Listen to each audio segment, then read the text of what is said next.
நண்பர்களே, welcome to Dev ventures.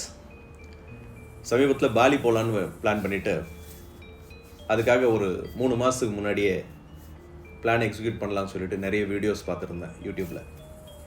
நிறைய யூடியூபர்ஸோட வீடியோ, தமிழ் யூடியூபர்ஸ், இங்கிலீஷ்லேருந்து, வேரியஸ் இந்தியன் லாங்குவேஜஸ்லேருந்து நிறைய பேர் போட்டிருந்தாங்க. அந்த போஸ்டிங்ஸ் எல்லாத்தையுமே பார்த்துருந்தோம். பட் எல்லா வீடியோலுமே ஏதோ ஒரு சின்ன சப்ஜெக்ட் மிஸ் ஆகிற மாதிரி எனக்கு தோணியிருந்தது. கலெக்டிவாக நிறைய வீடியோஸ் பார்த்த அப்புறம் தான் ஒரு நாலேஜே கிடச்சிது சில இந்த விஷயங்களில். அதுலேயும் சில விஷயங்களுக்கு இன்னும் எனக்கு டவுட்ஃபுல்லாகவே நான் போக வேண்டியிருந்தது நான் ஒரு ட்ரிப்பு போகும்போது. ஸோ அந்த மாதிரி இஷ்யூஸ் இல்லாமல் நம்ம கொடுக்குற இந்த வீடியோவில் ரொம்ப பர்ஃபெக்டாக எல்லா விஷயங்களையும் அட்ரஸ் பண்ணிடணும் அப்படின்னு சொல்லிட்டு பிளான் பண்ணிட்டு தான் இந்த டூரே நாங்களே டிசைன் பண்ண டூர் இது. ஆக்சுவலாக ஒரு 3 மாதமாக பிளான் பண்ணி எங்கே போகணும், என்ன பார்க்கணும், எல்லாம் அந்த மாதிரி டிசைன் பண்ண டூர். ஸோ இந்த வீடியோவும் ரொம்ப பர்ஃபெக்டாக உங்களுக்கு A to Z இன்ஃபர்மேஷன்ஸோட 100% டீட்டெயில்டாக ஒரு வீடியோ பண்ணணும்னு முடிவு பண்ணிவிட்டு உங்களுக்கு இந்த வீடியோ கொடுக்குறோம். ஓகே, பாலி போகிறது முடிவு பண்ணியாச்சு. பாலி எங்கே இருக்குது, எந்த மாதிரி கண்ட்ரி அது, இதெல்லாம் தெரிஞ்சுக்கணும் இல்லையா? ஆக்சுவலாக பாலி சவுத் ஈஸ்ட் ஏஷியாவில் இருக்க இந்தோனேஷியான்ற நாட்டில் இருக்கிற ஒரு குட்டி அழகான தீவு பாலி. இந்தோனேஷியா ஒரு முழுக்க ஒரு முஸ்லீம் நாடு, முஸ்லீம் சட்டங்களால் ஆளப்படுகின்ற ஒரு நாடு. ஆனால் அதில் குறிப்பிட்ட இந்த பாலி பகுதி மட்டும் 87% இந்துக்கள் வாழ்ந்து கொண்டிருக்கிற இடம். மொத்த பாப்புலேஷன், அந்த நாட்டோட மொத்த பாப்புலேஷன் பார்த்தீங்கன்னா இந்துஸோட பர்சன்டேஜ் 1.7 தான். ஆனால் பாலியில் மட்டுமே 87% முஸ்லீம்கள் இந்துக்கள் அங்கே வாழ்ந்து கொண்டிருக்கிறாங்க. இந்த பாலியில் அப்படி என்ன தான் இருக்குது? There is something for everyone. Bali போகணுன்னு எந்த மாதிரி கேரக்டராக வேணால் நீங்கள் இருக்கலாம். உங்களுக்குன்ட்டு தேவையான சம்திங் அங்கே இருக்கும். சில பேர் கல்ச்சரல் லவர்ஸாக இருப்பாங்க, நேச்சுரல் லவர்ஸாக இருப்பாங்க, அட்வென்ச்சர் லவர்ஸாக இருப்பாங்க. அதே மாதிரி சில பேர் வாட்டர் ஃபால்ஸ் பிடிக்கும், சில பேர் பீச்சஸ் பிடிக்கும், சில பேர் ஐலாண்ட்ஸ் போகிறது பிடிக்கும்.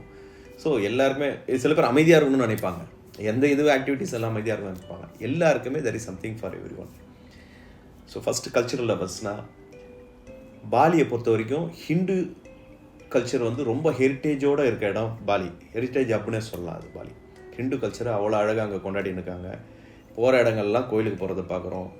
அந்த மாதிரி நம்ம பல விஷயங்களில் நம்ம ஒரு 20 வருஷத்துக்கு முன்னாடி, நம்ம 20-30 வருஷத்துக்கு முன்னாடி நம்ம பேரண்ட்ஸ் எல்லாம் இருந்த காலத்தில் எப்படி இருந்ததோ, தாத்தா பாட்டியோடு நம்ம எப்படி அப்போது கூட்டு குடும்ப வாழ்க்கையில் இருந்தோமோ அந்த மாதிரி வாழ்க்கையை இன்னும் அங்கே நல்லா என்ஜாய் பண்ணிட்டு இருக்காங்க. அண்ட் நேச்சுரல் லவர்ஸ்க்கு there is everything is there. உங்களுக்கு போனீங்கன்னா பீச்சஸ் இருக்குது, ஐலாண்ட்ஸ் இருக்குது, water falls, variety of water falls. இந்த இதில் வரும் இல்லைங்களா, அவதார் படத்தில் ஒரு வாட்டர் ஃபால்ஸ் வரும் பாருங்கள். அதில் ஒரு ஷாட் அங்கே கூட எடுத்தாங்க. சிக்கம்புல்னு ஒரு வாட்டர் ஃபால்ஸ் இருக்கும். ஒரு ஹிடன் ஃபாரஸ்ட்டுக்குள்ளே இருக்க பெரிய வாட்டர், பனிமலான்னு அதே மாதிரி இன்னொரு வாட்டர் ஃபால்ஸ் இருக்குங்க. ஸோ இதெல்லாம் அவ்வளோ அழகான வாட்டர் ஃபால்ஸ். நீங்கள் அந்த மாதிரி ஒரு இமேஜினே பண்ண முடியாதுங்க. நீங்கள் நம்ம ஊரில் இருக்க வாட்டர் ஃபால்ஸை கம்பேரே பண்ணிக்காதீங்க. அவ்வளோ இயற்கை எழில் கொஞ்சுகின்ற ஒரு வாட்டர் ஃபால்ஸ் இருக்குது. ஒரு இயற்கை லவர்ஸ்க்கு, நேச்சுரல் லவர்ஸ்க்கு அவ்வளோ பிடிக்கும். உங்களுக்கு இந்த மாதிரி விஷயங்கள்லாம் நிறைய பிடிக்கிறவங்களுக்கு. அதே மாதிரி அழகான அருவிகள், ஆறுகள் அவ்வளோ அழகான ஆறுகள்லாம் இருக்குது அந்த ஊரில். ரொம்ப அட்டகாசமான பீச்சஸ், அட்வென்ச்சரஸ் பீச்சஸும் இருக்குது. அட்வென்ச்சர் ஸ்போர்ட்ஸுக்குன்னு போகிறவங்களுக்குலாம், நிறைய அட்வென்ச்சர் ஸ்போர்ட்ஸ் போகிறவங்களுக்குலாம் தேவையான அத்தனை ஸ்போர்ட்ஸும் அங்கே. வாட்டர் ஸ்லைடே ஒன்று இருக்குங்க, நேச்சுரல் வாட்டர் ஸ்லைடு. லெமிக்கின்ற ஒரு இடத்துல நேச்சுரல் வாட்டர் ஸ்லைடு இருக்குது. அவ்வளோ அழகாக இருக்கும் அந்த இடம். அதேமாதிரி ராஃப்டிங், இந்தியாவில் நம்ம நார்த் இந்தியாவில் ராஃப்டிங் இருக்குது நிறைய இடங்கள். நர்மதா ரிவர், நிறைய ரிவர்ஸில் இருக்குது. ஆனால் ராஃப்டிங் ரொம்ப சேஃபஸ்ட். 5 வயசு பசங்க கூட ராஃப்டிங் போகலாம். சேஃபஸ்ட்னா அட்வென்ச்சர் இருக்காதுன்னு நினைக்காதீங்க. அட்வென்ச்சர் லெவல் எந்த விதத்திலும் குறைய இருக்காது. பட் ஆனால் ரொம்ப சேஃபஸ்ட் இங்கே. ஸோ அதனால் சேஃபஸ்ட் அட்வென்ச்சர்ஸ்க்கு பேர் போன ஊருன்னு பார்த்தீங்கன்னா பாலி. 2வது பார்ட்டி லவர்ஸ். எனக்கு அங்கே என்ன இருக்குது, பார்ட்டி லவர்ஸ்க்கு அங்கே டே அண்ட் நைட் பார்ட்டி தாங்க. சில ஏரியாஸ் அதுக்குன்னே இருக்குது. நீங்கள் அந்த சென்ட்ரல் பாலியை விட்டு கீழே வந்துட்டிங்கன்னா, டென்பசர் ஏரியாக்குள்ளே, டிஸ்ட்ரிக்ட்குள்ளே வந்துட்டிங்கன்னாவே உங்களுக்கு செமினியாக், கங்கு, கூட்டா, லிஜியன், இது எல்லாமே பார்த்தீங்கன்னா பார்ட்டி ஏரியா ஃபுல்லாகவே. குறிப்பாக டே கிளப்ஸ்னு நிறைய இருக்கும். அங்கே டே கிளப்ஸ் இருக்கும். பொட்டேட்டோ ஹெட்னு ஒரு கிளப் செமினியாக்கில் இருக்குது. அதேமாதிரி ஃபின்ஸ் கிளப்னு கேங்குல இருக்கும். அண்டு லீஜியனில், கூட்டாவில் இருக்க ஒரு அழகான பீச்சு, கொஞ்சம் ஹாப்பனிங் பிளேசஸ் நிறைய அங்கே இருக்குது. வாட்டர் பாம், டிஸ்கவரி மால், அந்த மாதிரி கொஞ்சம் நல்ல அழகான இடங்கள் அங்கே இருக்குது, பார்க்க வேண்டிய இடங்கள். அதே மாதிரி லீஜியன் வந்துட்டிங்கன்னா, Legian full 100% entertainment area. Engine room, sky garden, Bounty, இப்படி நிறைய நைட் கிளப்ஸ் அங்கே இருக்குது. ஸோ பார்ட்டி லவர்ஸ்க்கு ரொம்ப ஒரு ஹெவன்னே சொல்லலாம் அந்த இடம். பார்ட்டி லவர்ஸ்க்கு தான். தேவையில்லாத விஷயங்களுக்கு போனோம்னா நமக்கு நிறைய சிக்கல்கள் சேரும். அதெல்லாம் நான் உங்களுக்கு அட்ரஸ் பண்ணியிருப்பேன். அடுத்த வீடியோஸில் ஸ்கேம்ஸுக்குன்னு தனியாக ஒரு வீடியோ பண்ணுறோம். அந்த வீடியோவில் இதெல்லாம் அட்ரஸ் பண்ணியிருப்போம். அதே மாதிரி island, Nusa Penida, Nusa Lembongan 2 islands இருக்குது. ஐலாண்ட் ட்ரிப்பு ரொம்ப முக்கியமான ஒன்று இங்கே. அதை பண்ண வேண்டியது ஆக்சுவலாக நாங்கள் வந்து டே ட்ரிப் மாதிரி போயிட்டு வந்துட்டோம். ஆனால் நூசா பெனிடாக்கும் நூசா லம்போகனும் ஒரு 1 or 2 days ஸ்டே பண்ணேன்னா அவ்வளோ அழகான இடங்கள் இருக்கும். ஸோ இதெல்லாம் எத்தனை நாளில் பார்க்கலாம், முக்கியமான கேள்விக்கு வரணும். அடுத்து இது எத்தனை நாளில் பார்க்கலான்னு யோசிச்சோம்னா குறைஞ்சது ஒரு 8 நாள் தேவைப்படுங்க. பாலினா நீங்கள் அது கம்மி போகிறது எனக்கு தெரிஞ்சு வேஸ்ட்டு. பாலியை முழுசாக பார்த்துட்டு வரணும்னா மினிமம் 8 days வேணும். பார்த்துட்டு வரணுன்னா கொஞ்சம் அனுபவிக்கணும்னா 10லேருந்து 15 நாட்கள். ஸோ கூடுமான வரல பாலி போகிறவங்க மற்ற கண்ட்ரிஸ் போகிற மாதிரி ஒரு போனோம் பார்த்தோம் வந்தோன்ற மாதிரி ட்ரிப் பிளான் பண்ணாமல் பாலி போகிறவங்க நல்லா முழுசாக பாலியை என்ஜாய் பண்ணிட்டு வரணும்னு விஷயம் ஒரு 15 days பிளான் பண்ணுங்கள். இல்லை எனக்கு டைம் கம்மியாக இருக்குது, 1 week நான் போய் வந்தாகணும்னா அதுக்கு நாங்கள் போனது 8 நாள் தான். ஸோ அந்த உங்களுக்கு அந்த ஃபுல் டேட்டாஸும் உங்களுக்கு கொடுக்க போகிறோம். நாங்கள் எப்போ எங்கேருந்து எந்த இடத்துக்கு போனோம், எவ்வளோ கிலோமீட்டர் கவர் பண்ணோம், எவ்வளோ நேரம் ஆச்சு, அங்கே எவ்வளோ நேரம் எடுத்தது, எல்லா டேட்டாஸும் நம்ம இந்த வீடியோஸில் கொடுக்க போகிறோம். கண்டினியூஸாக ஒவ்வொரு வீடியோ நம்ம கொடுக்க போகிறோம். ஸோ அதில் எல்லா டேட்டாஸும் கொடுக்க போகிறோம். எங்களோட இந்த 8 நாள் ட்ரிப்போட முழு டேட்டாஸை நாங்கள் இந்த வீடியோவில் கொடுக்க போகிறோம் அடுத்தடுத்த வீடியோஸில். ஓகே, பாலி எப்படி போகிறது, விசா ஃபார்மாலிட்டிஸ் என்ன, எமிக்ரேஷன் எப்படி இருக்கும், கஸ்டம்ஸ் எப்படி கிளியர் பண்ணுறது, அங்கே போய்ட்டு அங்கேருந்து எப்படி ட்ராவல் பண்ணுற மோட்ஸ் என்ன, ஹோட்டல்ஸ் ரூம்ஸ் எப்படி புக் பண்ணுறது, இந்த டீடைல்ஸ்லாம் 1 by 1 நம்ம பார்த்துடலாம். பாலிக்கு வந்து 2 வழியாக போகலாம். ஒன்று டைரக்ட் ஃப்ளைட் கிடையாது, சென்னையிலேருந்தோ இல்லை திருச்சியிலேருந்தோ டைரக்ட் ஃப்ளைட் கிடையாது. ஸோ நம்ம ஒன்று சிங்கப்பூர் வழியாக போய் ஆகணும், இல்லை கேஎல் வழியாக போய் ஆகணும், கோலாலம்பூர் வழியாக போய் ஆகணும். ஏர் ஏஷியா வந்து கோலாலம்பூர் வழியாக போகிற லோ காஸ்ட் கேரியர். அதே மாதிரி ஸ்கூட் வந்து சிங்கப்பூர் வழியாக போகிற லோ காஸ்ட் கேரியர். அண்ட் ஸ்கூட்டில் ஒரு பெரிய அட்வான்டேஜ் என்னென்னா சிங்கப்பூர் ஏர்லைன்ஸோட லோ காஸ்ட் கேரியர் அது. ஸோ எங்களுக்கு அதனால் ஒரு அட்வான்டேஜ் நடந்தது அந்த சிங்கப்பூர் வழியாக போகிறதுல. சிங்கப்பூர் ஏர்போர்ட் பார்த்திங்கன்னா உங்களுக்கு உலகத்தில் அழகான ஏர்போர்ட்டுக்குள்ளே ஒன்று, அவ்வளோ அழகான நிறைய விஷயங்கள் அங்கே இருக்குது. ஜுவல் இருக்குது. உங்களுக்கு ஒரு 3 மணி நேரம் எங்களுக்கு லேவ் இருந்தது சிங்கப்பூரில். ஆக்சுவலாக நாங்கள் இங்கேருந்து மிட் நைட்டில் கிளம்பணும். சென்னையிலேருந்து 12:35 ஃப்ளைட் எங்களுக்கு மிட் நைட்டில். அங்கே சிங்கப்பூர் டைமுக்கு 2.5 மணி நேரம் வித்தியாசம் இல்லையா நமக்கும் அவங்களுக்கும். சிங்கப்பூர் டைமுக்கு வந்து 7:40 போய் சேர்ந்துருக்கணும், லோக்கல் டைமுக்கு 7:30 போயிட்டோம். ஸோ அது ஒரு பெரிய அட்வான்டேஜ் கிடையாது ஆனால் எங்களுக்கு அந்த ஸ்கூட் வழியாக போனதால் எங்களுக்கு ஒரு லாபம் என்ன கிடைச்சதுன்னா, ஒரு அன்எக்ஸ்பெக்டடாக ஒரு அட்வான்டேஜ் ஒன்று கிடைச்சது எங்களுக்கு. பசியோடு போய் சேர்ந்தோம். சரி ஏர்போர்ட்டில் லாஞ்சில் எதனா போய் சாப்பிட்டுடலாம், வேறு வழி இல்லை அப்படின்னு சொல்லிட்டு கிரெடிட் கார்டு மூலமாக சாப்பிட்டுடலான்னு பிளான் பண்ணியிருந்தோம். ஆஃபர்ஸ்லாம் இருந்ததால் அதை யூஸ் பண்ணிக்கலான்னு பிளான் பண்ணோம். ஆனால் ஒரு பெரிய லக்கியாக ஒரு விஷயம் அங்கே நடந்தது எங்களுக்கு. அட்வான்டேஜ் சிங்கப்பூர் வழியாக போகிறதுக்கு நாங்கள் டிசைன் பண்ணுறதுக்கு ஒரு பெரிய அட்வான்டேஜ் கிடைச்சதுக்கு என்னென்னா, அங்கே போய் 7:30 இறங்கி வெளியே வந்தோம். பிரிட்ஜை விட்டு வெளியே வந்தோடனே ப்ளக்கார்ட் பிடிச்சிட்டு நின்று இருந்தாங்க, பாலி ட்ராவலர்ஸ்ன்னு சொல்லிட்டு. ஃபஸ்ட்டு நெக்லெக்ட் பண்ணிட்டு போயிட்டேன் நான், பாஸ் பண்ணிவிட்டு.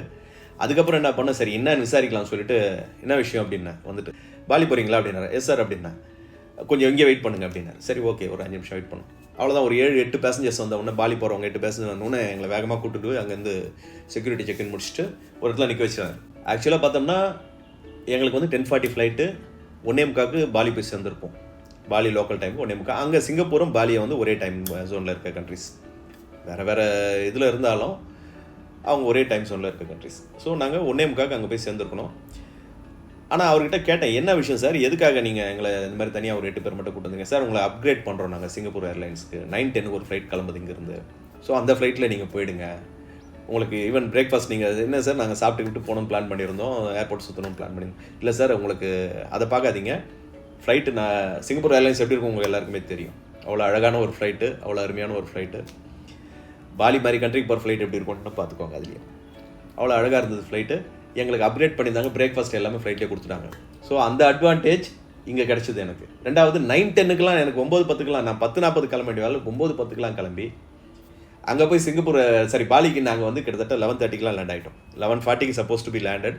பட் ஆனால் 11:30 லேண்ட் ஆகிட்டோம் அங்கே. லேண்ட் ஆகிட்டு ஸோ அந்த அட்வான்டேஜ் எங்களுக்கு சிங்கப்பூர் ஏர்லைன்ஸில் கிடச்சிது. சிங்கப்பூர் ஸ்கூட்டில் புக் பண்ணதால் கிடைச்ச ஒரு அட்வான்டேஜ். இது எல்லாருக்கும் கிடைக்குன்னு சொல்ல வரல, பட் ஒரு சின்ன அட்வான்டேஜ். அப்படி இல்லைன்னா நீங்கள் சிங்கப்பூர் ஏர்போர்ட்டை நல்லா என்ஜாய் பண்ணலாம். அவ்வளோ அழகான ஒரு ஏர்போர்ட், உலகத்தில் இருக்க ஒரு சூப்பரான ஏர்போர்ட்டுகள் அதுவும் ஒன்று. உங்களுக்கு ஒரு 3 மணி நேரமோ 4 மணி நேரமோ உங்களுக்கு அங்கே லே ஓவர் கிடைக்குதுன்னா சந்தோஷமாக என்ஜாய் பண்ணுங்கள். சிங்கப்பூரை மிஸ் பண்ணிடாதீங்க, மிஸ் பண்ணாமல் போங்க. ஸோ சிங்கப்பூர் ஏர்லைன்ஸ் வழியாவோ இல்லை ஸ்கூட் வழியாவோ போகிறது உங்களுக்கு பெரிய அட்வான்டேஜ். ஓகே, போகிறதுன்னு முடிவு பண்ணியாச்சு. இப்போ லக்கேஜஸ், இப்போ ஸ்கூட் லோ ஃபேர் ஏர்லைன்ஸில் போகும்போது நீங்கள் வந்து கேபின் பேக்கேஜ் மட்டும்தான் கொண்டு போக முடியும், செக்இன் பேக்கேஜ் கொண்டு போக முடியாது. அதுக்கு ஃபேர் பார்த்தீங்கன்னா கிட்டத்தட்ட 8,000 ரூபாய்க்கு மேலே ஃபேர் போடுவாங்க. கரெக்டாக? ஸோ நம்ம என்ன பண்ணணும், நம்ம பேக்கேஜை எந்த அளவுக்கு குறைச்சி எடுத்து போகிறோமோ குறைச்சி எடுத்து போனோம். நமக்கு செக்இன்லேயே போயிடலாம் அப்படின்னா சிங்கப்பூர் ஸ்கூட்டில் இன்னொரு அட்வான்டேஜ் கொடுத்துருந்தாங்க எங்களுக்கு. ஆக்சுவலாக ஸ்கூட்டில் வந்து 10 கிலோ வரலாம் கொண்டு போகலாம். லோ ஃபேர் ஏர்லைன்ஸில் எல்லாத்துலேயுமே பார்த்தீங்கன்னா 7 கிலோ தான் கொண்டு போக முடியும். நீங்கள் ஏர் ஏஷியாவில் 7 கிலோ தான் அலோவ் பண்ணியிருந்தாங்க. பட் ஸ்கூட்டில் வந்து 10 kg அலோவ் பண்ணியிருந்தாங்க. அதுவும் ஒரு முக்கியமான காரணம். நாங்கள் ஸ்கூட்டை எங்கள் ஆப்ஷனில் ப்ரியாரிட்டி கொடுத்தது ஸ்கூட்டுக்கு, அதுவும் ஒரு காரணம். ஸோ ஸ்கூட்டை செலக்ட் பண்ணியாச்சு, போயாச்சு. ஸோ பேக்கேஜ் 10 kg வரலாம் அலௌடு. ஓகேங்களா? இப்போது நீங்கள் சப்போஸ் ஹெவியாக பேக்கேஜஸ் கொண்டு போகிறீங்க, நீங்கள் அந்த மாதிரி லோ ஃபேர் ஏர்லைன்ஸில் போகும்போது அதுக்கு ரொம்ப காஸ்ட்டு ஜாஸ்தியாகும். நீங்கள் பெட்டர் லோ ஃபேர் ஏர்லைன்ஸை அவாய்ட் பண்ணிவிட்டு சிங்கப்பூர் ஏர்லைன்லையோ ஏர் இண்டியாலையோ போனீங்கன்னா உங்களுக்கு 20 kg அலவன்ஸு செக்இன் பேக்கேஜ் கிடச்சிடும். ஸோ அந்த மாதிரி போகும்போது உங்களுக்கு ஒரு சிக்கல் இருக்குது. டிரான்சிட்டில் ஒரு பெரிய சிக்கல் சிங்கப்பூரில் காத்துனுக்கும். நீங்கள் கம்பல்சரி சிங்கப்பூர் விசாவோ டிரான்சிட் விசாவோ கம்பல்சரி உங்கள் கையில் இருந்தால் மட்டும்தான் உங்களால் பேக்கேஜ் கலெக்ட் பண்ண முடியும். அதை எப்படி அவாய்ட் பண்ணலாம்? நீங்கள் ஒரே இதில் போகும்போது, ஒரே கேரியரில் போகும்போது ஒரே பிஎன்ஆர் நம்பர் வருதான்னு பாருங்கள். உங்களுக்கு ஒரே பிஎன்ஆர் நம்பர் வரணும். அந்த மாதிரி ஒரே பிஎன்ஆர் நம்பர் வந்துடுச்சுன்னா ஆட்டோமேட்டிக்காக அது வேறு ஏர்லைனாக கூட இருக்கலாம். நீங்கள் இங்கேருந்து போகும்போது ஸ்கூட்லேயோ இல்லை ஏர் இண்டியாவில் போகலாம், அங்கேருந்து போகும்போது வேறு ஏர்லைன்ஸில் போகலாம். பட் ஆனால் பிஎன்ஆர் நம்பர் ஒன்றா இருந்தால் அந்த ஏர்லைன்ஸே வந்து உங்களோட லக்கேஜஸை மாற்றி அந்த ஃப்ளைட்டுக்கு மாற்றிடுவாங்க, செக்இன் பேக்கேஜ் இருந்தால். ஸோ இல்லை எனக்கு செக்இன் பேக்கேஜ் இல்லை, எனக்கு இது ஓகேன்னா எந்த பிரச்சனையும் கிடையாது. நீங்கள் பாட்டே ஃப்ரீயாக ட்ராவல் பண்ணிட்டு போயிட்டே இருக்கலாம். கேல் வழியாக வேணால் போகலாம், சிங்கப்பூர் வழியாகவும் போகலாம், ஒன்றும் இஷ்யூஸ் இருக்க போகிறதில்ல. பட் செக்இன் பேக்கேஜ் இருந்தால் நீங்கள் ஒரே பிஎன்ஆர் நம்பரில் டிக்கெட் இருக்க வேண்டும். அதாவது வந்து ஒரே டிக்கெட்டாக நீங்கள் புக் பண்ணி ஆகணும். இங்கேருந்து சிங்கப்பூருக்கு தனியாக புக் பண்ணுறது, சிங்கப்பூர்லேருந்து அங்கே தனியாக புக் பண்ணுறதுக்கு காஸ்ட் நமக்கு சேவ் ஆகும்னு சொல்லிட்டு அந்த மாதிரி 2ஆக புக் பண்ணிட்டீங்கன்னா நீங்கள் சிங்கப்பூர் விசா எடுத்தே ஆகணும். டிரான்சிட் விசாவோ சிங்கப்பூர் விசாவோ எடுத்தாகணும். அப்போ தான் உங்களோட பேக்கேஜஸை நீங்கள் கலெக்ட் பண்ண முடியும். இல்லைனா உங்களோட பேக்கேஜஸ் மிஸ் ஆகும். ஸோ டிரான்சிட்டில் இந்த இஷ்யூ இருக்குது. நீங்கள் இந்த இஷ்யூவை தாண்டி தான் நீங்கள் போயாகணும். ஓகே, ஏர்லைன் எப்படி போகிறதுன்னு முடிவு பண்ணியாச்சு. டிரான்சிட்டில் என்ன இஷ்யூ வருதுன்றதும் அட்ரஸ் பண்ணியாச்சு. நம்ம அடுத்தது விசா. விசா எப்படி அப்ளை பண்ணுறது? விசா 2 டைப் இருக்குது. ஒரே விசா தான் ஆக்சுவலாக. விசா ஆன் அரைவல் தான் அங்கே. அதை ஆன்லைன்லேயும் பண்ணலாம், நீங்கள் அங்கே போயும் வாங்கலாம். 2த்துலேயுமே அட்வான்டேஜஸ் டிஸ்அட்வான்டேஜஸ் கண்டிப்பாக இருக்குது, இல்லாமல் இல்லை. விசா ஆன் அரைவல் ஆன்லைனில் பண்ணுறவங்களுக்கு இருக்க பெரிய அட்வான்டேஜ், நீங்கள் பாட்டுக்கும் அழகாக பாஸ்போர்ட் மட்டும் என்ட்ரி போட்டு போயிட்டே இருக்கலாம். நீங்கள் எங்கேயும் நிற்க வேண்டியதில்லை, இமிகிரேஷன் பார்க்க போக வேண்டியதில்லை, எந்த இதையும் பண்ண வேண்டியதில்லை. அதில் எதுவும் பாஸ்போர்ட்டில் எதுவும் இஷ்யூஸ் இருந்தால் மட்டும்தான் உங்களுக்கு சிக்கலுக்கு வரும், மற்றபடி எந்த சிக்கலும் வராது. ஸோ அது ஒரு அட்வான்டேஜ் அதில். பட் ஆனால் அதில் ஒரு டிஸ்அட்வான்டேஜும் இருக்குது. என்னென்னா பாலியில் வந்து 2024 பிப்ரவரி 23 டூரிஸ்ட் டேக்ஸ்னு ஒன்று போடுறாங்க. 1,00,000 அவங்க ஒரு பணத்துக்கு 1,50,000 ரூபாய், 1,59,500 சம்திங் அதை போடுறாங்க. சாதாரணமாக அங்கே போகிறதா இருந்தால், பாலிக்கு போகிறதா இருந்தால் எமிக்ரேஷன் சார்ஜஸ், அது விசா சார்ஜஸ் எவ்வளோனா நமக்கு 5 லட்சம் ரூபாய். ஐடிஆரில் வந்து இந்தோனேஷியன் ருப்பியாவில் வந்து 5 லட்சம் ரூபாய். யூஎஸ் டாலர்ஸ் தான் நமக்கு வந்து $35. ஸோ டூரிஸ்ட் டேக்ஸ் இம்போஸ் பண்ணதால் இப்போ என்னென்னா ஒரு 1,50,000 ரூபாய், 1,60,000 ரூபாய் எக்ஸ்ட்ரா செலவாகுது. ஸோ 6,60,000 ரூபாய். நம்ம நண்பர் ஒருத்தர் அங்கே மீட் பண்ணோம். நாங்கள் நண்பர் கிடையாது, அவர் அங்கே மீட் பண்ணதால் நண்பர் ஆனார். நூசா பெனிடாவில் நம்ம நுங்கம்பாக்கத்துலேருந்து, சென்னை நுங்கம்பாக்கத்துலேருந்து வந்திருந்த ஒரு நண்பர். அவர் ஒரு கம்பெனி ட்ரிப் மூலமாக வந்திருந்தார். அவர் மட்டும் சோலோ ட்ராவலர். அவர்கிட்ட பேசிட்டு இருக்கும்போது, இந்த விசா சப்ஜெக்ட்ஸ் பேசிட்டு இருக்கும்போது, அவர் விஓஓ ஆன்லைனில் பண்ண சார் நான் அப்படின்னார். சார் எவ்வளோ சார் பே பண்ணீங்கன்னு கேட்டார் என்கிட்ட. நாங்கள் 5 lakhs மட்டும்தான். நாங்கள் ஆக்சுவலாக வந்து சிங்கப்பூர் நாங்கள் 6.6 lakhs தான் பே பண்ணணும்னு நினச்சி தான் நாங்கள் அங்கே போனது, பாலிக்கு போனது. பட் ஏர்போர்ட்டில் போய் அங்கே வந்து ஃபஸ்ட்டு போன உடனே அந்த விசா ஃபீ முதல்ல பே பண்ணிடணும். அதுக்கு தனி கவுண்டர்ஸ் இருக்கும். விசா ஃபீ தனியாக பே பண்ணணும். அதை பே பண்ணும்போதே நான் பார்த்தேன், அப்போவே 5 லட்ச ரூபாய் மட்டும் தான் வாங்கினா. ஸ்டிக்கர் பண்ணியிருந்தாங்க. நம்ம நண்பர் கூட வந்தார். அவர்கிட்டையும் கேட்டேன், எவ்வளோ சார் ஸ்டிக்கர் எவ்வளோ பண்ணியிருந்தாங்க உங்களுக்கு? நான் என்கிட்டயே 5 லட்சம் தான் வாங்கினாங்க. நீங்கள் 6 லட்சம் சொன்னீங்களா? 6,60,000 சொன்னீங்களே. இல்லை ஆக்சுவலாக அந்த டூரிஸ்ட் டேக்ஸ் போட்டுருந்தோம், அது ஒருவேளை அங்கே கலெக்ட் பண்ணுவாங்களோ இன்னும் இமிகிரேஷனில் அப்படின்னு நினச்சிட்டு சரின்னு ஓகே நாங்கள் இமிகிரேஷன் நோக்கி போயிட்டோம். ஸோ நாங்கள் போகும்போது எங்களுக்கு அந்த 5 lakhs முடிஞ்சு போச்சு, அந்த 1,60,000 ரூபாய். பட் ஆன்லைனில் பண்ண மிஸ்டர் மகேஷுக்கு வந்து என்ன ஆச்சுன்னா அந்த 1,60,000 சேர்த்து பே பண்ணியிருந்தார். அது எதனால் எங்களுக்கு வந்ததுன்னு தெரியல. இது பெட்டரான்றதுன்னு தெரியல எனக்கு உண்மையிலேயே. எல்லாருக்கும் அந்த மாதிரி நடக்குமா இல்லை அவருக்கு மட்டும் தான் அந்த மாதிரி நடந்தான்றதுன்னு தெரியல. ஸோ ஆன்லைனில் பண்ணிட்டு போகிறவங்க, விசா அனர்வலில் புக் பண்ணிட்டு போகிறவங்க, விசா அனர்வல் முடிச்சுட்டு போகிறவங்க, ஆன்லைனில் பண்ணிட்டு போகிறவங்களுக்கு பெரிய அட்வான்டேஜ்னா நேராக உள்ளே போயிடலாம். நீங்கள் இமிகிரேஷனை பெருசாக கொஸ்டின் பண்ண போகிறதில்ல. நீங்கள் பாஸ்போர்ட் என்ட்ரி சிங்கப்பூர் ஏர்லைன் இப்போ நிறைய ஏர்போர்ட்ஸில் வந்துடுச்சு. அது உங்களுக்கு பாஸ்போர்ட் டைரக்ட் என்ட்ரி சிஸ்டம் வந்துடுச்சு. ஸோ நீங்கள் பாஸ்போர்ட் மட்டும் அங்கே வச்சுட்டு உங்கள் தம்பு இம்ப்ரெஷன் அண்ட் இதை முடிச்சுட்டு நீங்கள் போயிட்டே இருக்கலாம் உள்ள. ஸோ அந்த அட்வான்டேஜ் அதில் இருக்குது. பட் ஆனால் அவருக்கு வந்து 1,60,000 ரூபாய் எக்ஸ்ட்ரா செலவாயிருது. ஆனால் எங்களுக்கு 5 லட்சத்தோடு முடிஞ்சு போச்சு. இது ஒரு அட்வான்டேஜ் அங்கே. ஓகே, விசா பேமெண்ட்டு நீங்கள் பண்ணியாச்சு. நீங்கள் போகிறீங்க, visa payment first visa payment கவுண்டரில் போய்ட்டு விசா பேமெண்ட் பண்ணிவிட்டு 5 லட்சம் பண்ணிவிட்டு அங்கேருந்து எமிக்ரேஷன் க்யூக்கு போயிடுவீங்க. அங்கேருந்து எமிக்ரேஷன் க்யூவில் என்ன, எமிக்ரேஷனில் சில இஷ்யூஸ் இருக்குது, அங்கே கரப்ஷன்ஸும் நிறைய இருக்குது. அது சம்மந்தமாக தனி வீடியோவில் நான் போட்டிருக்கேன். அங்கே என்னென்ன கரப்ஷன்ஸ் இருக்குது பாலியில், அது தனியாக ஒரு தனி வீடியோ போட்டிருக்கேன், அதை பாருங்கள். இப்போ எமிக்ரேஷன் போகும்போது உங்களுக்கு என்னென்ன டாக்குமெண்ட்ஸ் வேணும். மேக்ஸிமம் ஃபோனை யூஸ் பண்ணாதீங்க, ஃபோனில் காட்டாதீங்க எதையுமே. அதில் ஒரு சிக்கல் இருக்குது, நான் அதில் அதையும் அட்ரஸ் பண்ணியிருப்பேன், அதை காட்டாதீங்க. பெரும்பாலும் பிரிண்ட் அவுட்ஸ் கொண்டு போயிடுங்க. உங்களோட ரிட்டன் ஃப்ளைட் டிக்கெட் கம்பல்சரி வச்சுக்கோங்க, கையில் ஒரு பேப்பர் வச்சுக்கோங்க. அதே மாதிரி அங்கே எங்கே தங்க போகிறீங்க, எல்லா நாளோட உங்கள் ஐட்னரி படி நீங்கள் பல இடங்கள் போக வேண்டியது இருக்கும், பிளானை மாற்ற வேண்டியது இருக்கும் அங்கே போயிட்டு. ஸோ நீங்கள் எல்லா டைமும் ஒரே மாதிரி பிளான் படியே போகிறவங்களா இருந்தால் ஈஸி, ஒன்றும் பிரச்சனை கிடையாது. நீங்கள் 10 ஹோட்டல்னால் 10 ஹோட்டல் நீங்கள் ஒன்றா புக் பண்ணி வச்சுருப்பீங்க, அதனால் அதை காமிச்சிட்டு போயிடலாம், ஒன்றும் பிரச்சனை இருக்காது. பட் ஆனால் நீங்கள் வந்து அங்கே போய் சில விஷயங்கள்லாம், சில ரூம்ஸ் எல்லாம் அங்கே டிசைட் பண்ணலான்னு பிளான் பண்ணுறவங்களா இருந்தால் நீங்கள் என்ன பண்ணுங்கள், எத்தனை நீங்கள் புக் பண்ணியிருக்கீங்களோ அதனோட டீட்டெயில்ஸ் மட்டும் வச்சுக்கோங்க. ஏர் டிக்கெட், ரிட்டன் ஏர் டிக்கெட்டோட அதை வச்சுக்கோங்க. ஒன்று முடிஞ்சு போச்சா? சில நேரங்களில் இது 2 இருந்தாவே பெரும்பாலும் போகிறோம். எங்களை வந்து இதை கூட கேட்கல, எங்கிட்ட ரிட்டன் ஏர் டிக்கெட் மட்டும் காட்ட சொன்னார், எங்கே தங்கினாரும் கூட கேட்கல. பாஸ்போர்ட்டை கேட்டாங்க, என்ட்ரி அடிச்சுட்டு போங்கன்ட்டாங்க, ஈஸியாக வெளியே வந்துட்டோம். ஆனால் சில பேரை வந்து எவ்வளோ பணம் வச்சுருக்கீங்கன்னு கேட்பாங்க, டைமை பொறுத்து. அதுவும் நீங்கள் போகிற டைமு சில நேரங்களில் பீக் ஹவர்ஸில் போகிற வழியே பாருங்கள். ஆல்மோஸ்ட் இந்த காலையில் 9 மணிலேருந்து கிட்டத்தட்ட ஒரு 12 மணி வரலாம் பீக் ஹவர்ஸ். அங்கே நிறைய ஃப்ளைட்ஸ் உள்ளே வந்து போகிற இடம், டூரிஸ்ட் நிறைய பேர் உள்ளே வருதுன்றதால அவங்க அந்த நேரத்தில் நிறைய கிளியர் பண்ணி அனுப்புனாலும் நிறைய கரப்ஷன்ஸ் அந்த நேரத்தில் கம்மியாக இருக்காங்க. இந்த கரப்டட் ஆஃபீஸர்ஸ் வந்து கொஞ்சம் வேகமாக வேலை செய்யணுன்றதுக்காக சில விஷயங்களை அடக்கி வாசிப்பாங்க. ஸோ அந்த நேரத்தை நீங்கள் ஆப் பண்ணி போகிறது ரொம்ப நல்லது. அது டீட்டெயில்ஸ் அந்த வீடியோவில் இருக்கும், நீங்கள் அதில் பார்த்துக்கோங்க. அது எப்படி அவாய்ட் பண்ணுறதுன்றது டீட்டெயில்ஸ் அதில் கொடுத்துருப்பேன். ஓகே, சப்ஜெக்ட்டுக்கு வந்துடுவோம். இப்போ என்னென்னா, நாங்கள் ஈஸியாக வெளியே வந்துட்டோம். ஆனால் நீங்கள் என்ன வச்சுக்கிறீங்கன்னா, கூட இன்னொன்று இந்த 2 சப்ஜெக்ட் வச்சுக்கோங்க கூட. எதுக்குமே எவ்வளோ மணி எடுத்தும் போகிறீங்கன்றது அது கணக்கு வச்சுக்கோங்க. ஒன்று. ரெண்டாவது வந்துட்டு முடிஞ்சால் ஒரு ட்ராவல் இன்சூரன்ஸ் போட்டு போங்க. ஏன்னா கொஞ்சம் அட்வென்ச்சரஸ் ஆன இடங்கள், அன்பிரடிக்டபிள் இடங்கள் இருக்கிற இடம் பாலி. ஸோ தட் ஒரு ட்ராவல் இன்சூரன்ஸ் போட்டு போகிறது உங்களுக்கு ரொம்ப நல்லது. ரொம்ப காஸ்ட்லாம் ஆகலை. நான் டாட்டாவில் போட்டிருந்தேன்னு நினைக்கிறேன். டாட்டா ஏஜில் 600+ தான் நான் பே பண்ணியிருந்தேன். ஒரு பெரிய அமௌண்ட் கிடையாது, 10 days ட்ரிப்புக்கு அது.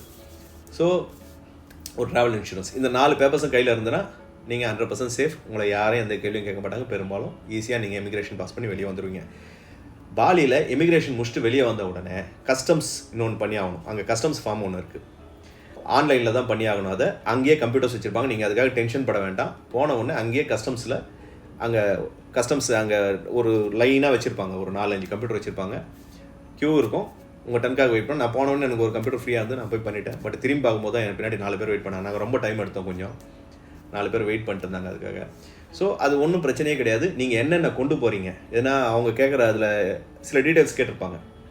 இந்த மாதிரி பொருள்லாம் கொண்டு போகிறீங்களா, அது மாதிரி பொருள் தங்கம் எதனா கொண்டு வந்திருக்கீங்களா, இல்லை வேறு எதனா பொருள் எலக்ட்ரானிக்ஸ் என்னென்ன கொண்டு வந்திருக்கீங்க, அதெல்லாம் டிக்ளரேஷன் கேட்பாங்க. அதை டிக்ளரேஷன் போட்டிங்கன்னா ஒரு QR கோடு க்ரியேட் ஆகும், ஜென்ரேட் ஆகும். அதுலேயே அது வந்து உங்கள் ஃபோன் நம்பர் கொடுத்துருப்பீங்களா, ஆட்டோமேட்டிக்காக உங்களுக்கு மெயிலில் உள்ள வந்துட்டுருக்கோம், இல்லை வாட்ஸ்அப்பில் வந்துட்டுருக்கும். நீங்கள் என்ன பண்ணுங்கள், இல்லைனா அது ஒரு ஃபோட்டோ கூட எடுத்துக்கோங்க கையில். எடுத்துகிட்டு பாஸ் பண்ணிங்கன்னா பக்கத்துலேயே எமிக்ரேஷன் கஸ்டம்ஸ் கிளியரன்ஸ்க்காக ஒரு பெரிய க்யூ நிற்கும்.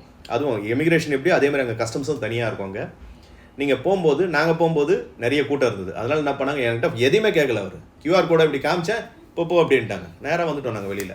ஸோ கஸ்டம்ஸை கிளியர் பண்ணுறது அங்கே ரொம்ப சிரமமான விஷயம்னாங்க. பட் ஆனால் அதையும் நாங்கள் ஈஸியாக கிளியர் பண்ணிவிட்டு வெளியே வந்துட்டோம். ஏன்னா சில பேர் வந்து இந்தியன்ஸை குறிப்பாக வந்து டார்கெட் பண்ணுவாங்க கஸ்டம்ஸில் அப்படின்னு சொல்லிட்டு நிறைய வீடியோஸில் பார்த்துருந்தேன். பட் அதையும் தாண்டி வெளியே வந்துட்டோம். ஓகே, அடுத்து வெளியே வந்த உடனே நம்ம முக்கியமாக பார்க்க வேண்டியது சிம் கார்டு. சிம் கார்டு நாங்கள் எப்படி பண்ணோம்னா, நாங்கள் ஏர்டெல்லேயே இங்கேருந்து இன்டர்நேஷ்னல் நான் பண்ணிட்டு போயிட்டேன் என்னோட இதுக்கு. ஏன்னா எனக்கு இங்கே இருக்க மாதிரி கால்ஸ் எனக்கு அங்கே வரணுன்றதுக்காக ஏர்டெல்லில் பண்ணிட்டு போயிருந்தேன். இன்டர்நேஷ்னல் ரோமிங் எனக்கு 2 கண்ட்ரிக்கும் சேர்த்து 2999 போட்டுருந்தாங்க. நான் சிங்கப்பூர் ட்ரிப்பும் இதில் இருந்தது. ஸோ 2 நாள் சிங்கப்பூரில் ஸ்டே பண்ணிட்டு வந்தோம் நாங்கள். ஸோ அதனோட அதையும் சேர்த்து 2 கண்ட்ரிக்கும் சேர்த்து எனக்கு இன்டர்நேஷ்னல் ட்ரிப் வந்து 2999 ஏர்டெல் சார்ஜ் பண்ணியிருந்தாங்க ஆக்சுவலாக. ஓகே, ஸோ எல்லாரும் அந்த பிளான் போக மாட்டாங்க. நிறைய பேர் அங்கே போய்ட்டு சிம் கார்டு எடுக்கிறவங்க தான் ஜாஸ்தியாக இருப்பாங்க, நிறைய ஜிபி யூஸ் பண்ணலான்றதுக்காக. ஸோ அந்த மாதிரி போகும்போது அங்கே ஒரு 3 பேர் அங்கே வந்து ஏர்போர்ட்டில் வெளில வரும்போதே உங்களுக்கு நிறைய அந்த சிம் கார்டு தான் இருக்கும். எங்கள் சிம் கார்டு கடைங்க நிறைய இருக்கும். ஏர்போர்ட் விட்டு வெளில வர வேண்டியது இல்லை, ஏர்போர்ட்டுக்குள்ளேயே இருக்கும், பக்கத்துலேயே இருக்கும். எக்ஸல் ஆக்சிஸ்டான்னு ஒரு கம்பெனி இருக்கும், டெல்காம்ஸ்டெல்னு ஒன்று இருக்கும், ஸ்மார்ட் ஃபென் சொல்லிட்டு ஒரு ஈசிம் ஒன்று இருக்குது. அவன் தான் இதில் வந்து ரொம்ப சீப்பஸ்ட் இது கொடுக்குறது. 20 GB டேட்டா வந்துட்டு உங்களுக்கு 2.5 lakhs கொடுக்குறாங்க. பட் டெல்காம்ஸ்டெல்லோ எக்ஸல் ஆக்சிஸ்டாவோ 2 பேருமே பார்த்தீங்கன்னா 18 GB தான் 250 கொடுக்குறாங்க. But Telkomsel is the best network, அங்கே இருக்கிறதுலே பெஸ்ட் நெட்ஒர்க் டெல்காம்ஸ்டெல். ஸோ டெல்காம்ஸ்டெல்லில் வாங்கிக்கோங்க. டாப்அப் பண்ணுறது இருந்தாலும் அதிலே பண்ணிக்கலாம். நீங்கள் அதுக்கப்புறம் தேவைன்னா அதுக்கான ஆப்ஷன்ஸ் அவங்களே சொல்லிவிடுவாங்க. அங்கேயே ஆக்டிவேட் பண்ணிவிட்டு நீங்கள் அங்கேருந்து வெளியில் போயிடலாம். அடுத்தது அங்கேருந்து ஏர்போர்ட்லேருந்து எப்படி வெளியே போகிறது. ஏர்போர்ட்லேருந்து ஆக்சுவலாக கொஞ்சம் நமக்கு காசு செலவு குறைக்கணும் அப்படின்னு சொல்லிட்டு பிளான் பண்ணுறவங்களா இருந்தீங்கன்னா பைக் டாக்ஸி எடுத்துக்கோங்க. பேக் மட்டும் இருந்ததுன்னா பைக் டாக்ஸி எடுத்து போடலாம், செலவு மிச்சம் நமக்கு. ஸோ இல்லை நான் காரில் போய் ஆகணும், நான் உபூட் போகிறேன். இப்போ நாங்கள் பார்த்தீங்கன்னா நாங்கள் உபூட் போகணும், டைரெக்டாக ஏர்போர்ட்லேருந்து உபூட் கிட்டத்தட்ட 2 மணி நேரம் ட்ராவல், 1.25 மணி நேரம் ட்ராவல். ஸோ எப்படி போகலாம், டாக்ஸி தான் எடுத்தாகணும். நான் ஆல்ரெடி இந்தியாவில் இருக்கும்போதே நான் கிராப்லையும் கோஜேக்கையும் அங்கே டவுன்லோட் பண்ணி வச்சுருந்தேன், ரெண்டுத்தையும் செக் பண்ணி வச்சுருந்தேன். ஸோ நான் கிராப்லையும் இதுலேயும் போட்டிருந்தேன். ரெண்டுமே ஒரு ஆவரேஜாக பார்க்கும்போது ஏர்போர்ட்லேருந்து உபூடுக்கு போகிறதுக்கு கிட்டத்தட்ட ஒரு 58 கிலோமீட்டருக்கு 4.25 lakhs வந்துருந்தது. ரெண்டுத்துலேயுமே ஒரு ஆவரேஜாக ஏதோ ஒன்றில் 4.29, ஒன்றில் 4.25 அந்த மாதிரி வந்துருது.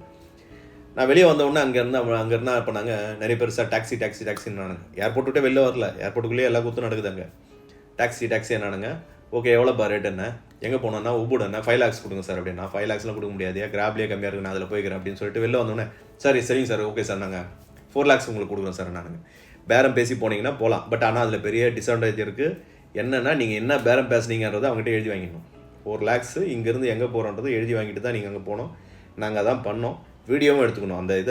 அந்த இதை வீடியோவும் எடுத்துட்டோம். அதுக்கு என்ன இஷ்யூஸ்ன்றது நான் அந்த ஸ்கேம் வீடியோவில் அதுவும் வரும் உங்களுக்கு, அதையும் பார்த்துக்கோங்க. இல்லைன்னா சேஃப்டி கிடையாது உங்களுக்கு. பெஸ்ட்டு நீங்கள் போகிறது கோஜேக்லேயோ கிராப்லேயோ போகிறது பெஸ்ட், ஏர்போர்ட்லேருந்து வெளில போகிறது.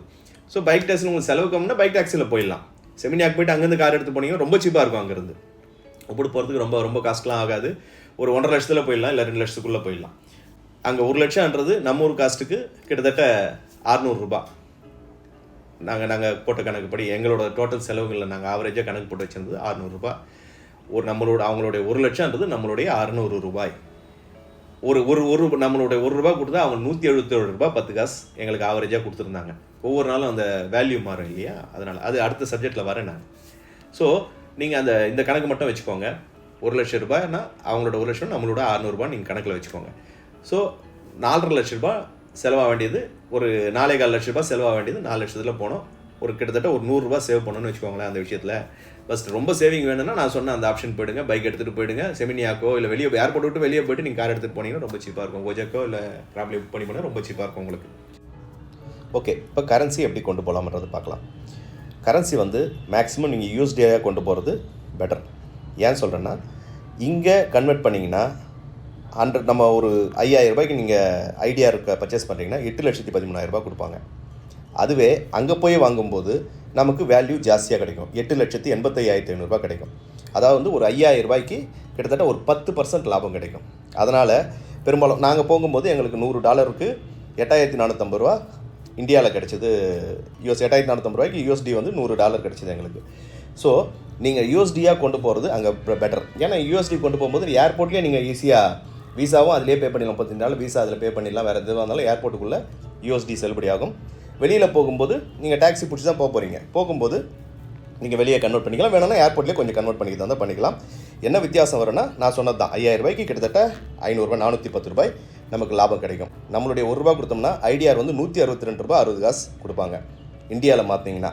அதுவே அங்கே போய் மாற்றும்போது 177 ரூபா 10 காசு தான் கிடைக்கும். ஸோ இதுதான் அங்கே லாபம். அதாவது ஆவரேஜாக 5,000 ரூபாய்க்கு 410 ரூபா நீங்கள் கணக்கு வச்சுக்கோங்க.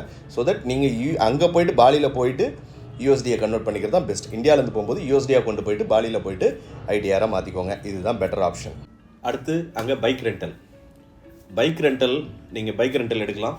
பாலியில் பைக் இந்தியன் லைசன்ஸே கொடுப்பாங்க. ஆக்சுவலாக இன்டர்நேஷனல் லைசன்ஸ் இருந்தால் தான் பாலியில் நீங்கள் வண்டி ஓட்ட முடியும். பட் கிட்டத்தட்ட டிராஃபிக்லேருந்து எல்லா விஷயங்களும் சிமிலியர் இந்தியாவில் ஓட்டுற மாதிரியே இருக்கும். சந்து பந்து நுழைஞ்சு ஓட்டுறது எல்லா ஸ்டைலும் நம்ம அங்கே ஓட்டுறவங்க அத்தனை பேரோட ஸ்டைலில் பார்த்தீங்கன்னா நம்ம ஊரில் எப்படி வண்டி ஓட்டுறோமோ அதே மாதிரி தான் அந்த ஊரில் இருக்கும். அதனால் நம்ம ஊரில் ஃப்ரீக்வெண்ட்டாக பைக் ஓட்டுறவங்களுக்கு அங்கே ஒரு பெரிய இஷ்யூ இருக்காது. ஸோ நீங்கள் ரெண்டல் எடுக்கலாம். அதில் இருக்க நெகட்டிவ்ஸும் நம்ம ஸ்கேம் வீடியோஸில் சொல்லியிருக்கோம். பாசிட்டிவ்ஸ்னா நெகட்டிவ்ஸ்னா எல்லாம் சொல்லியிருக்கோம். பைக் ரெண்டல் ரொம்ப காஸ்ட்லாம் ரொம்ப ஆகாதாங்க. கிட்டத்தட்ட ஒரு 60,000 1 lakh ஒரு நாளுக்கு ரெண்ட்டு கிடைக்கும். எந்த பைக்காக இருந்தாலும் மேக்ஸிமம் 1 lakh. ஸோ 400 600 rupees ஒரு நாளைக்கு நீங்கள் ஸ்பெண்ட் பண்ணிங்கன்னா பைக் ரெண்டல் எடுத்துடலாம். பெட்ரோலும் ரொம்ப சீப்பாங்க. 2 லிட்டர் பெட்ரோல் போட்டிங்கன்னா உங்களுக்கு 80 ரூபா தான் நம்ம ஊர் காசுக்கு கணக்கு வரும். ரொம்ப சீப்பாங்க பெட்ரோல். ஸோ மொத்தமே பார்த்தீங்கன்னா ஒரு 700-800 ரூபாயில் ஒரு நாள் ட்ரிப்பே முடிச்சிடலாம் நீங்கள். அந்த மாதிரி பைக் ரெண்டல் இருக்கிறது சில அட்வான்டேஜஸ் இருக்குது. அதையும் அடுத்தடுத்த வீடியோஸில் நம்ம பார்ப்போம். தொடர்ச்சியாக நாங்கள் போடுற எல்லா வீடியோஸையும் பாருங்கள். பாலி சம்மந்தமாக கிட்டத்தட்ட ஒரு 30 வீடியோ கிட்ட போட போகிறேன். ஐட்னரி வீடியோ, ஸ்கேம் வீடியோ எல்லாமே இந்த வீடியோ தொடர்ச்சியாக ஒவ்வொரு நாள் வரப்போகுது, அடுத்தடுத்து வரப்போகுது. டீட்டெயிலான வீடியோஸும் கொடுக்க போகிறோம். ஒவ்வொரு இடத்த பற்றிய டீட்டெயிலான வீடியோஸ். அங்கே எனக்கு ஒரு விபத்து நடந்தது அங்கே அதை பற்றின வீடியோவும் கொடுக்க போகிறேன். ஸோ தேவையான எல்லா இன்ஃபர்மேஷனும் கொடுத்துருக்கேன்னு நினைக்கிறேன் இந்த வீடியோவில். இதில் எதனா குறை இருந்தால் இல்லை உங்களுக்கு வேறு எதனா ஃபர்தர் டவுன் டீட்டெயில்ஸ் எதனா தேவையாக இருந்தால் மறக்காமல் கமெண்ட் செக்ஷனில் எங்களுக்கு கமெண்ட் பண்ணுங்கள். உங்களுக்கு தேவையான என்ன டீட்டெயில்ஸ் வேணுன்றது அதில் இன்ஃபார்ம் பண்ணுங்கள்.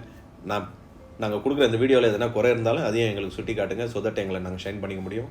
மறக்காமல் டெவென்ச்சர்ஸ் சப்ஸ்கிரைப் பண்ணுங்கள், லைக் பண்ணுங்கள், பெல் ஐக்கானு கிளிக் பண்ணி வைங்க. உங்களிடம் விடைபெறுவது உங்கள் நண்பன் செந்தில் தங்கராஜ்.